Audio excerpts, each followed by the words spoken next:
गुना शहर के जाने माने लाहौटी परिवार में पढ़े बड़े हुए और देश के सर्वोच्च पद सीजीआई खेत पर रिटायर हुए 82 वर्ष की उम्र में दिल्ली में कल 23 मार्च को निधन हो गया है। आज उनके निधन पर गुना जिला न्यायालय में सभी जिला न्यायाधीश एवं खिलौने अपने क्षेत्र रमेश चंद्र लाहौटी को अश्रुपूर्ण श्रद्धांजलि दी। गुना के न्यायालय में सभी वकीलों ने एवं मस्जिद चरणों में जिला न्यायालय के सभागृह में एक शोक सभा का आयोजन किया, जहां पर रमेश चंद्र लौटी को श्रद्धांजलि एवं पुष्पांजलि अर्पित की एवं हमको याद किया। श्री रमेश चंद्रवती का अंतिम संस्कार 25 मार्च को सुबह 900 बजे दिल्ली के निगम बोध पर किया जाएगा।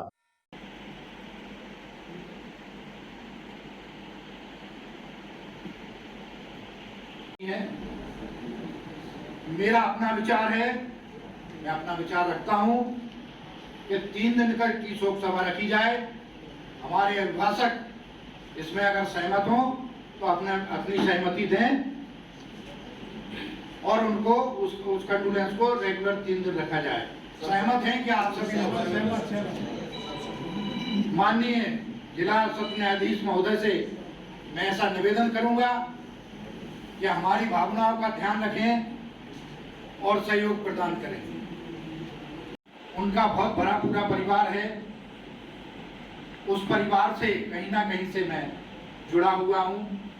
पिछली बार जब मैं उनके पास गया था और उनसे मैंने निवेदन किया कि श्रीमान बार में एक बार पधारना है, तो मेरे से बोल के गए थे, नहीं तुम्हारे कार्यकाल में एक बार जरूर।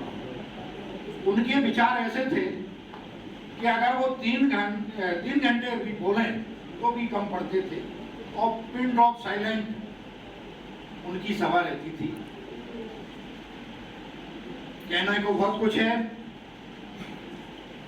हमारे बीच उनकी जो खूबियां थी विद्वान अभिभाषकों ने बता दी हैं। अभिभाषक संघ एवं सभी न्यायाधीशगण हमने शोक सभा रखी है, उनको श्रद्धांजलि देंगे। मेरा एक और निवेदन है कि वो एक ऐसे आज हमारे बीच में हमारे गुना ही नहीं संपूर्ण भारतवर्ष के गौरव भारत के मुख्य न्यायाधिपति आदरणीय आर.सी. लाहौटी साहब हमारे बीच में नहीं रहे हैं।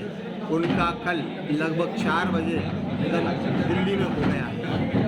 आज इसी अवसर पर हम सभी अधिवक्ता साथियों ने संयुक्त रूप से जजेस की और हमारी एक शोक सभा का आयोजन किया था और सभी ने माननीय लाहौटी जी के प्रति अपनी शोक संवेदनाएं व्यक्त की और मौन धारण कर हमने उनको श्रद्धांजलि दी है। और जो अधिवक्ता साथियों ने उनके साथ काम किया था अधिवक्ता के रूप में, उन्होंने भी अपने विचार रखे हैं। हम सब गुना के अधिवक्ता लाहौटी जी को भुला ही नहीं पाएंगे और उनके किए गए कार्यों पर आगे चलने के प्रयास हम सभी अधिवक्ता करेंगे, ऐसा हम सबका संकल्प है। 10 बजे ऑफिस से उठते थे, ठीक 11 बजे पुनः कोर्ट में आकर 5 से 5:30 तक काम करते थे। इसके बाद फिर पुनः सायंकाल के ऑफिस के लिए 7:30 बजे नाइट ऑफिस में आके काम करते थे, रात 10:30 बजे तक वकालत का काम, फाइलें देखना, पक्षकार उनसे चर्चा करना, ड्राफ्टिंग करना और कल की तैयारी करना, ये पूरा शेड्यूल था। इसलिए व्यक्तिगत जीवन में हम उनसे कभी ज़्यादा ना तो जुड़े, ना बात करने के लिए समय होता था, ना कोई ऐसा प्रसंग मिलता था कि कोई व्यक्तिगत जीवन के बारे में चर्चा कर सके। वही भी इतने व्यस्त रहते थे कि उन्होंने केवल ठीक है कोई परेशानी तो नहीं, ये पूछने के अलावा अन्य बातें पूछने के लिए ना उनके पास समय था, ना हम लोगों को समय लगता था। वैसे यदि अवकाश के दिवस हम इनकी कोई परेशानी बताएंगे तो पूरा हमारा सहयोग करते थे, उसमें कभी पीछे नहीं थे। कोई और विशेष बात जो आपको विशेष जो मैंने बताई आपको, जो सबसे पहली बात यदि आप इसमें लिखना चाहेंगे, वो हमेशा हमसे भी हमेशा ये कहते थे कि व्यक्ति यदि मेहनत करेगा तो टॉप सर्वोच्च पद उसके लिए हमेशा खाली मिलेगा।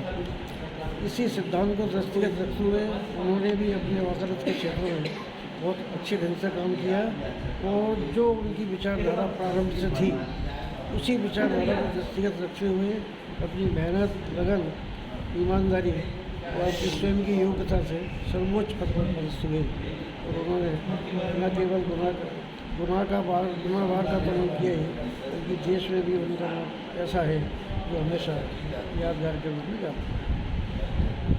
क्या नाम है आपका? दूसरा, वो कभी भी किसी पक्षकार से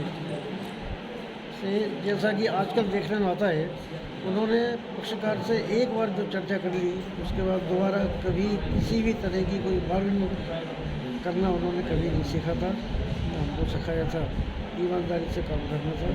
यदि छोटी अदालत में भी जाना है तो भी ईमानदारी से और योग्यता के साथ काम करना है, बड़ी अदालतों में जाना है तो भी उसी योग्यता से काम करना है। बाकी हमारे शर्मा साहब ज़्यादा बताइए। आपका बताएंगे। अनुवासक संघ गुना में अधिवक्ताओं और न्यायिक अधिकारीगणों की ज्वाइंट शोक सभा आयोजित की गई। आर.सी. लावटी साहब इस अभिभाषक संघ के सदस्य थे और यहीं से वो जिला सत्र न्यायाधीश बने और आगे चल के चीफ जस्टिस ऑफ इंडिया के पद पर रहे। उन्होंने इस देश को बहुत कुछ दिया है। एक चर्चित हवाई जहाज दुर्घटना चरखी दादरी में उनको जांच के लिए नियुक्त किया गया था और उन्होंने समय सीमा में उस जांच को अपनी सेवाएं देकर उस जांच को पूरा किया था। उस जांच को पूरे देश नहीं अपितु विदेश में भी सराहा गया। वो ऐसी शख्सियत थे जिससे ना कि गुनाह सुनना को बाकी पूरे देश को अपूर्णीय क्षति हुई है। उनकी आज शोक सभा रखी गई और उनकी दिवंगत आत्मा को शांति के लिए मौन धारण रखा गया है। अनुवासक संघ गुना में अधिवक्ताओं और न्यायिक अधिकारीगणों की ज्वाइंट शोक सभा आयोजित की गई। आर.सी. लावटी साहब इस अभिभाषक संघ के सदस्य थे और यहीं से वो जिला सत्र न्यायाधीश बने और आगे चल के चीफ जस्टिस ऑफ इंडिया के पद पर रहे। उन्होंने इस देश को बहुत कुछ दिया है। एक चर्चित हवाई जहाज दुर्घटना चरखी दादरी में उनको जांच के लिए नियुक्त किया गया था और उन्होंने समय सीमा में उस जांच को अपनी सेवाएं देकर उस जांच को पूरा किया था। उस जांच को पूरे देश नहीं अपितु विदेश में भी सराहा गया। वो ऐसी शख्सियत थे जिससे ना कि गुनाह सुनना को बाकी पूरे देश को अपूर्णीय क्षति हुई है। उनकी आज शोक सभा रखी गई और उनकी दिवंगत आत्मा को शांति के लिए मौन धारण रखा गया है।